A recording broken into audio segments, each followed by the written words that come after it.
मरे हुए जानवर का भी अक्सर गोश्त लाया जाता है, तो क्या ऐसा असली में है? आप मुझे उससे सस्ता कैसे दे रहे हो? तो मेरे दिमाग में सिर्फ एक ही बात स्ट्राइक की, ऐसा कैसे हो सकता है? ये तो पॉसिबल नहीं। में बहुत ज्यादा मात्रा में शुगर मिलाई जाती है, वो उसमें कलरिंग होती है, तो बहुत सारी ऐसी चीजें मिली भी होती हैं जो बिल्कुल बिल्कुल कंज्यूम नहीं कर सकते। तो उसको ये देखना पहले सबसे ज्यादा जरूरी है कि चीजें सस्ती हैं या महंगी हैं। अगर चीजें अच्छे रेट में हैं, वाजिब दामों में हैं, तो कहीं ना कहीं मुझे उम्मीद है कि वो चीजें ठीक होंगी।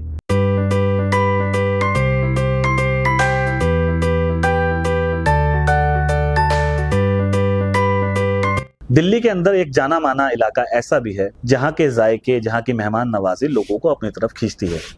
जी हाँ, मैं बात कर रहा हूँ पुरानी दिल्ली की। इन्हीं पुरानी दिल्ली की गलियों में घूमते हुए आपको एक ऐसा रेस्टोरेंट मिल जाएगा जिसका नाम जब आप पढ़ेंगे तो वो आपको अपनी तरफ इस तरीके से अट्रैक्ट करेगा कि आप उसके अंदर जाए बिना रुक ही नहीं सकते, जैसे कि आज मेरे साथ हुआ।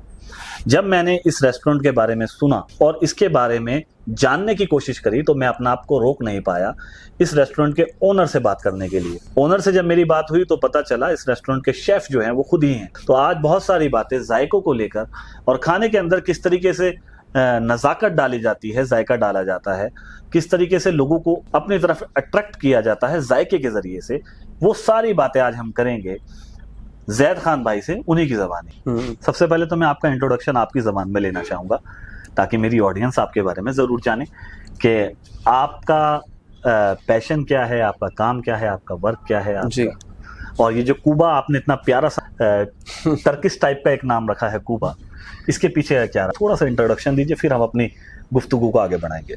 मेरा नाम जैद खान है, प्रोफेशनल शेफ़ हूँ, रेस्टोरेंट का ओनर हूँ, चाइनीज़ रेस्टोरेंट का भी, मुगलाई रेस्टोरेंट का भी, दोनों रेस्टोरेंट्स का ओनर हूँ। और मुझे ऐसा लगता है कि जब बचपन में या बड़े होते होते मुझे थोड़ी सी अकल आई है और वहीं से मैंने सीखना शुरू कर दिया, क्योंकि सीखना बहुत इम्पोर्टेंट है। लोगों तक पहुँचा, उनको समझा, देखा, चीज़ें ट्राई करी, बहुत कैफ़ेज़ गया हूँ, बहुत जगहें ट्राई करी हैं, बहुत कुछ अच्छा लगा है, मिला, बहुत बातें की, तब जाके समझ में आया कि कुछ ऐसा स्टार्ट करना चाहिए जहाँ पे मैं सोसाइटी के लिए कुछ कर सकूं, अपनी एक सोच से, अपने बनाने के तरीके से। जब डिग्री ली थी तो डिग्री मैं बताना चाहूँगा कि एक डिप्लोमा लिया था जी, ट्रफल नेशन से, जो साकेत में एक बहुत रिनाउंड अकेडमी है जी।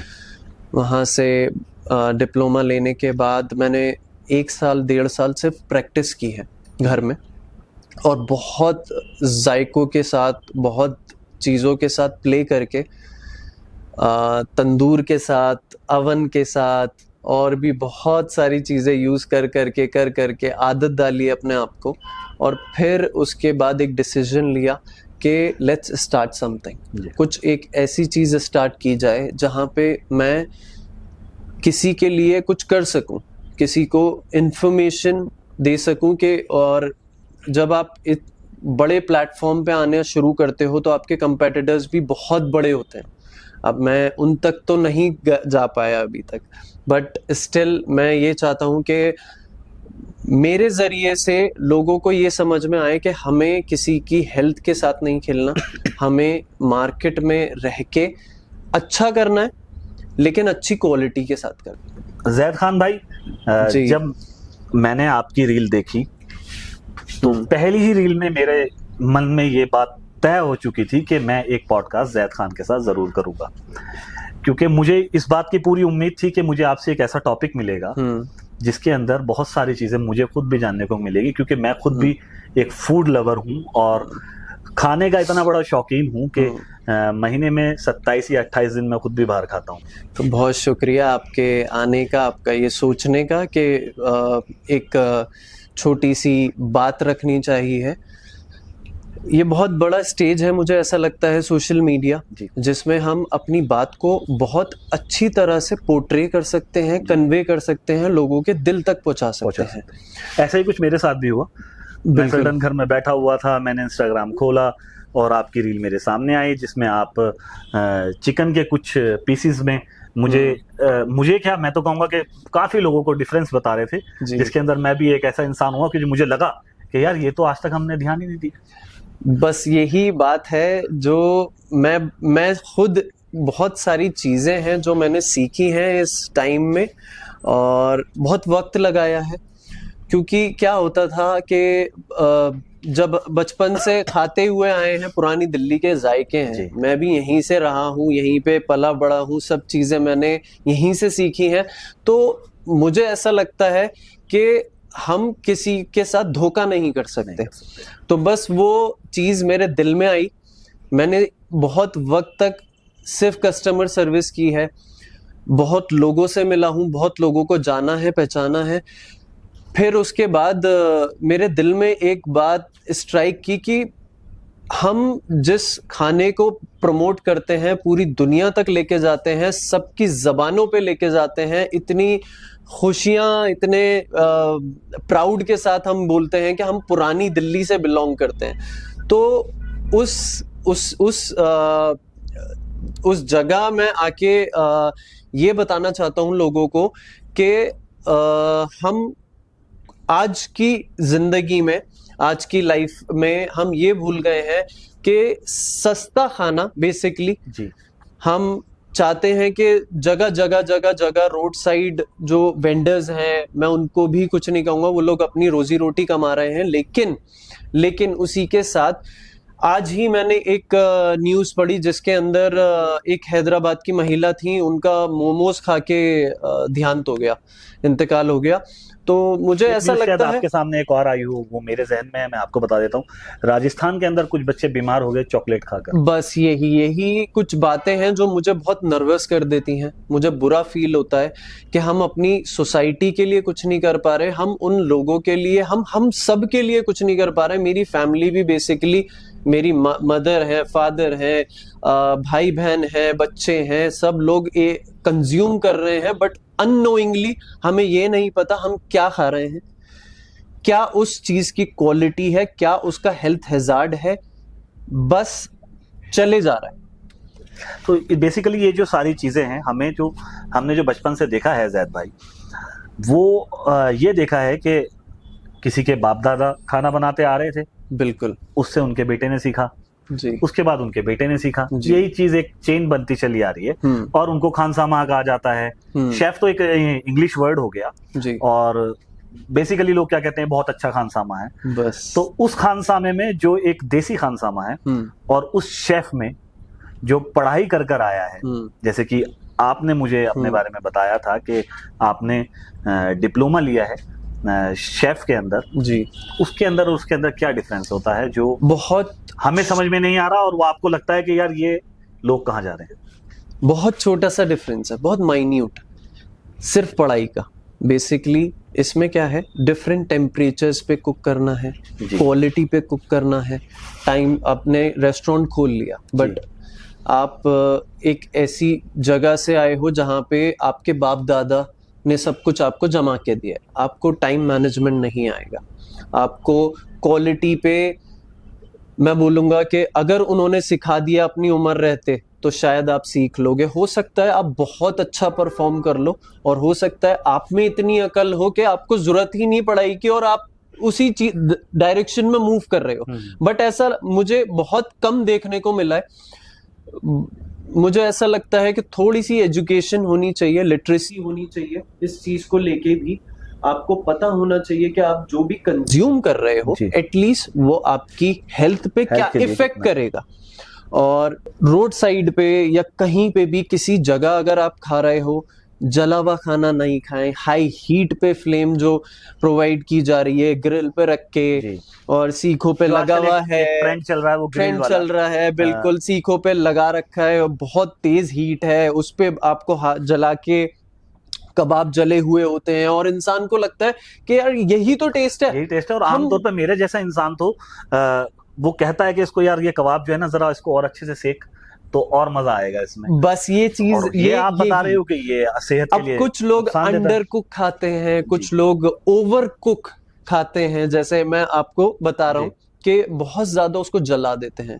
फिर मैंने कुछ ऐसी चीजें देखी कि एल्यूमिनियम फॉइल के अंदर रान रखी हुई है, उसको बिल्कुल। सेका जा रहा है। तो ट्रेंड में है आजकल। आप वो सोचिए कि एल्यूमिनियम फॉइल में आप जब रान को रखोगे तो उसके सारे जितनी भी उसकी पोषक तत्व कहते हैं उसको, कि क्या उसका हाल होता होगा, कैसे सारी चीजें उसमें से ट्रांसफर होती होंगी। जो हम खाना खाना चाहते हैं, हम अपनी हेल्थ को अच्छा रखना चाहते हैं, हम सोचते हैं कि ये खा के हमें ताकत मिलेगी, तो वो पर्सपेक्टिव नहीं आ रहा, वो चीज हमारी सॉल्व नहीं हो रही। सबसे पहले मैं कहना चाहूंगा, जब ये ब्रांड मैंने खोला था जिसका नाम है कूबा, तो बहुत खूबसूरत सा लफ्ज है जो कि धीरे धीरे सोशल मीडिया पे ट्रेंड भी कर रहा है। बहुत सारे बहुत धीरे धीरे आ रहे बिल्कुल हैं, वीडियोस बना रहे हैं और आपका एक एडवर्टीजमेंट भी कर रहे हैं। अच्छा है, बिल्कुल धीरे धीरे लोगों के दिल में ये जा रहा है। एग्जैक्टली और इस लफ्ज का मतलब ही इतना खूबसूरत है, डोम, इंडोनेशियन वर्ड है। फिर उसके साथ हमने ग्रिल हाउस इसलिए रखा क्योंकि हमारी स्पेशलिटी थोड़ी ग्रिल में है।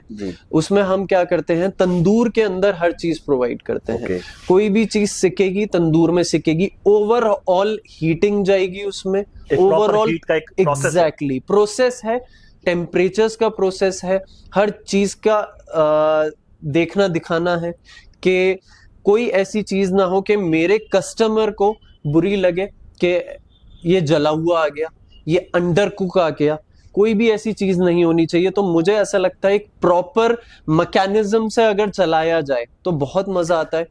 मुझे बहुत वक्त लग रहा है हर चीज को सीखने में। यही मैं पूछना भी चाह रहा था जी कि जो आप एक ट्रेंड लेकर चल रहे हैं, एग्जैक्टली वो इस पूरी मार्केट से अलग है और मैं कहूं कि पूरी मार्केट के खिलाफ भी है। एग्जैक्टली हम नाम नहीं ले रहे किसी का, हालांकि मैं नाम अगर लेना चाहूं तो यहाँ पर इतने मशहूर लोग हैं जिनका कारोबार चल रहा है, और जो आपने बात बताई कि ओवरहीट चल रहा है, ऊपर से बटर गिराए जा रहे हैं, सारी चीजें हो रही हैं। तो इन सारी चीजों में से कूबा को ऊपर ले जाने में आपको नहीं लगता कि बहुत ज्यादा टाइम लग जाएगा? मुझे ऐसा लगता है, और उस टाइम के अंदर आपका मोराल कहीं ना कहीं डाउन ना हो जाए? मेरा मोराल बिल्कुल डाउन नहीं होता। रोज उठता हूँ, रोज यही सोचता हूँ कि आज क्या ऐसी बात बताई जाए कि मुझे भी बेनिफिट हो और मेरे कस्टमर्स को भी बेनिफिट हो। और दूसरी चीज के इन सब के अंदर आजकल ना बहुत स्मार्ट हो गए लोग जी।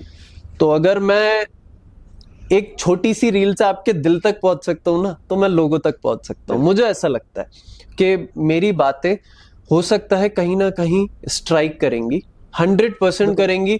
मुझे ऐसा लगता है मैंने जो टॉपिक लिया है, जो चीज में मैं आगे जाना चाहता हूँ, उसमें स्टोरी बनेगी भी, और वो लोगों के दिल में जो आपने बात बोली है वो लोगों के दिल में घर करेगी जी। मेरे जैसा इंसान जो डेली बाहर का खाना पसंद करता है, मेरे सामने अब कभी भी कोई चिकन की आइटम आएगी या मटन की आइटम आएगी तो मैं एक बार जरूर सोचूंगा कि यार वो जो रील मुझे जैद भाई की दिखी थी जिसके अंदर वो मुझे different types of quality non veg की दिखा रहे थे, क्या ये उसमें से कोई एक चिकन तो नहीं है? Exactly. तो अब ये कस्टमर्स के दिमाग में, मेरे जैसे कस्टमर्स के दिमाग में जब ये चीज आएगी तो उसमें डिफरेंस कैसे करेंगे कि ये हमारे लिए अच्छा है या ये हमारे लिए अच्छा नहीं है? उसके लिए हमें क्या करना चाहिए? एक तो बेसिकली क्योंकि आपके पास अगर आप डिग्री होल्डर हैं तो उसका कैसे हम कंपैरिजन करेंगे?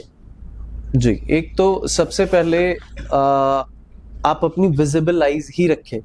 आपकी आईज, आपकी आंखें ही आपको रास्ता दिखा देंगी। वो ऐसे कि आप जब देख रहे हैं कि इतना सारा ऑयल है जो काला हो चुका है, तो वो आपके दिल को भी काला कर देगा और आपकी बॉडी को भी काला कर देगा। ऑटोमेटिकली आपको दिख रहा है इतनी सारे चिकन इतनी क्वांटिटी के अंदर उसमें तले जा रहे हैं, उसको चेंज नहीं किया जाता, एक एक दो दो दिन, तीन तीन दिन, आपको पता ही नहीं, हमें नहीं पता, किसी को नहीं पता किस क्वालिटी के तेल लगे हुए हैं, कौन कौन सी कंपनीज यूज कर रही हैं। एक कंपनी फॉर एग्जांपल अगर 200 रुपए का ऑयल बेच रही है 1 लीटर, तो वही डालडा, मैं किसी का नाम नहीं लेना चाहता, बट स्टिल मैं ये कहूंगा कि कुछ ऐसी कंपनीज हैं जो 70-80 रुपए में भी शायद ऑयल बेच रही हैं। बिल्कुल।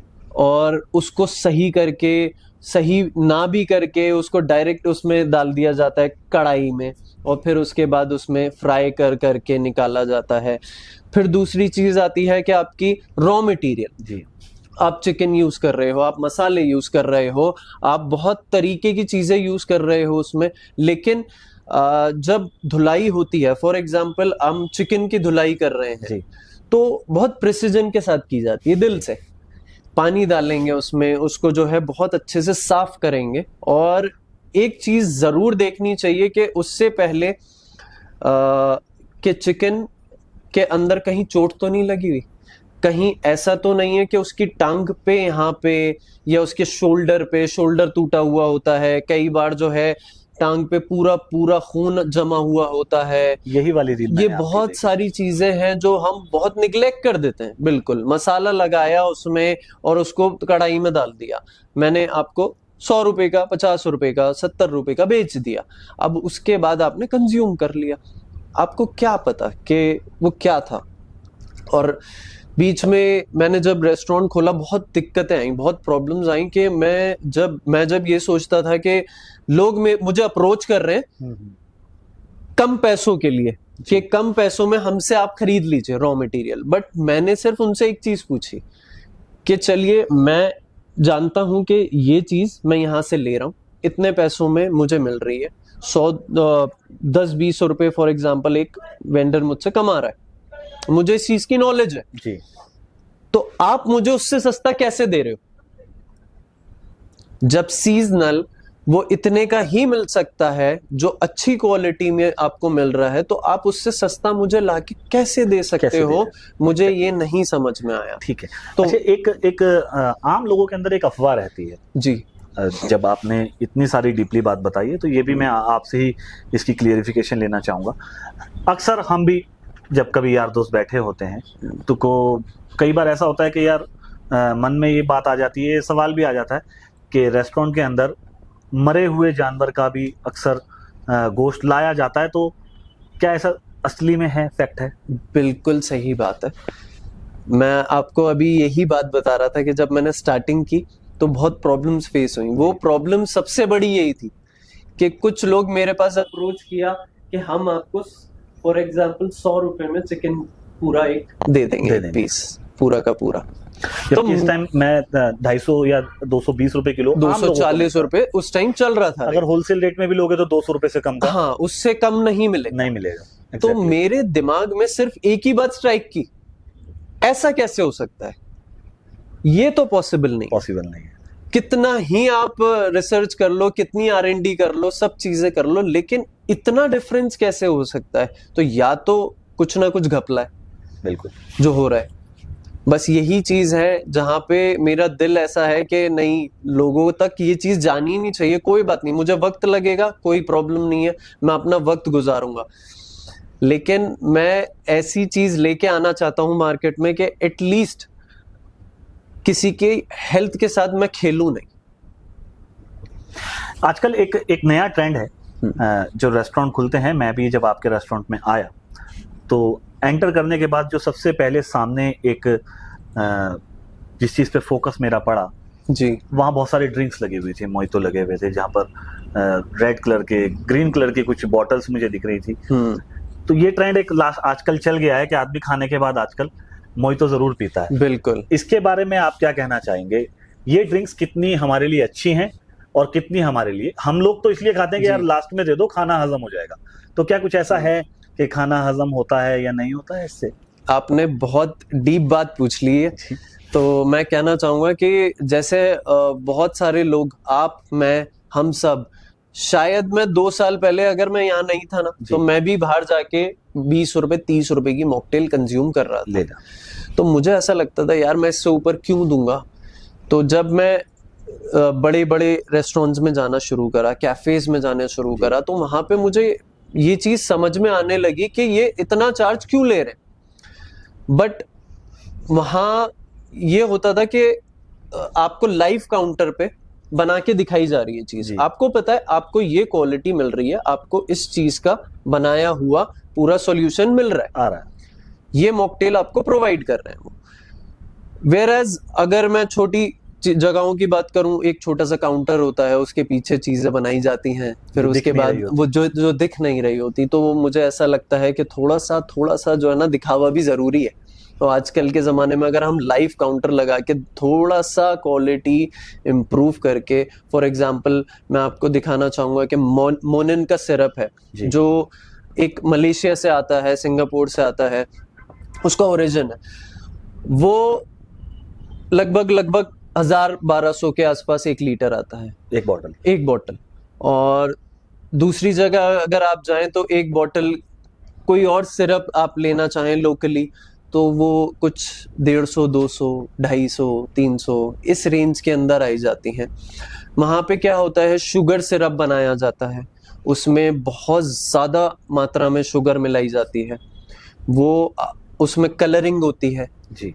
तो बहुत सारी ऐसी चीज़ें मिली हुई होती हैं जो बिल्कुल बिल्कुल कंज्यूम नहीं कर सकते आप, मतलब और health वो के लिए पीने बहुत के बाद आपका, मैं बोलूँगा, हर चीज़ खराब ही होगी।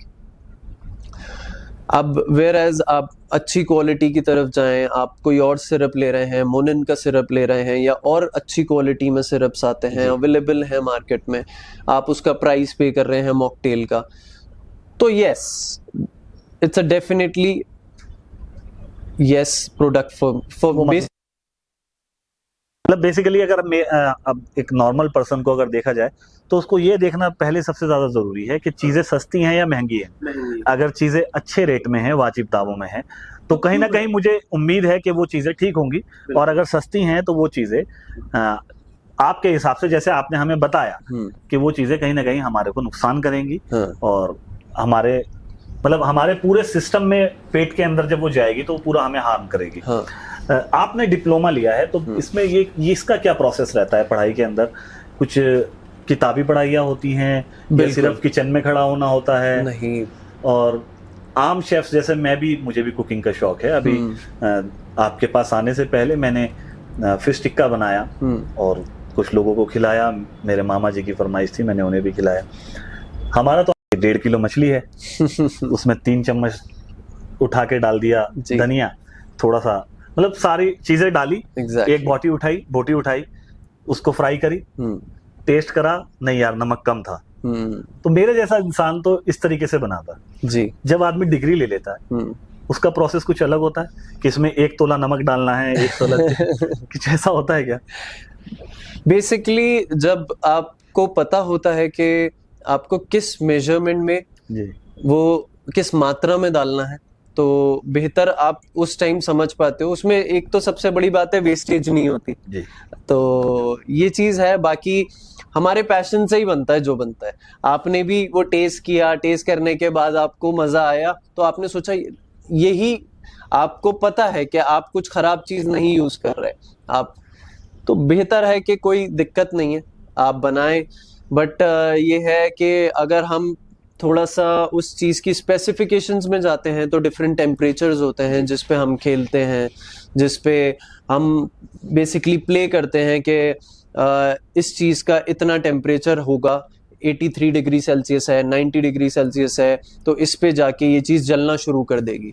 या कोई सिरप है, कोई चीज़ है जिससे आप अपना मॉकटेल का या किसी भी चीज़ की सजावट भी कर रहे हैं या केक्स बना रहे हैं, केक्स के अंदर एक चॉकलेट मिलाई जाती है। एग्जैक्टली। क्योंकि मैंने पहले अभी चॉकलेट का जिक्र भी किया था आपके सामने कि राजस्थान में कुछ लोग बीमार हो गए।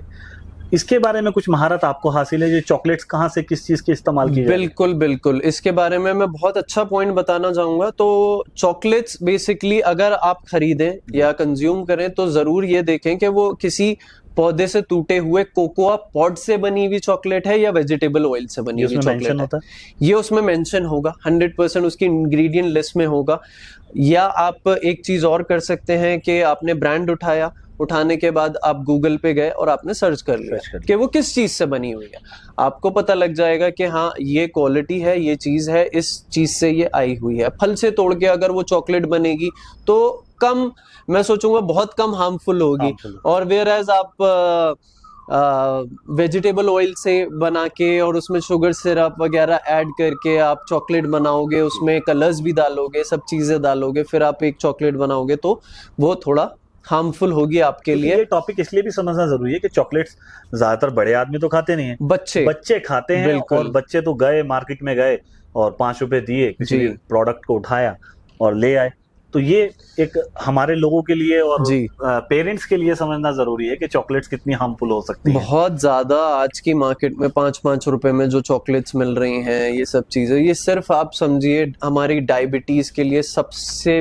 सबसे ज्यादा इस चीज को ही मैं बोलूंगा कि यही प्रॉब्लम है जो हम नहीं पकड़ पा रहे हैं। नहीं पकड़ पा रहे हैं। तो बच्चों से ही शुरू से ही अगर हम स्टार्टिंग यही दे देंगे कि गंदी चॉकलेट्स हम खाना शुरू कर दें, हम वेजिटेबल ऑयल से बनी हुई चीजें कंज्यूम कर रहे हैं या बहुत ज्यादा शुगर पेस्ट है उसमें, आप जब खाते हो तो खाने के बाद आपके होठों पे हल्का सा ऑयल महसूस होता है। जी।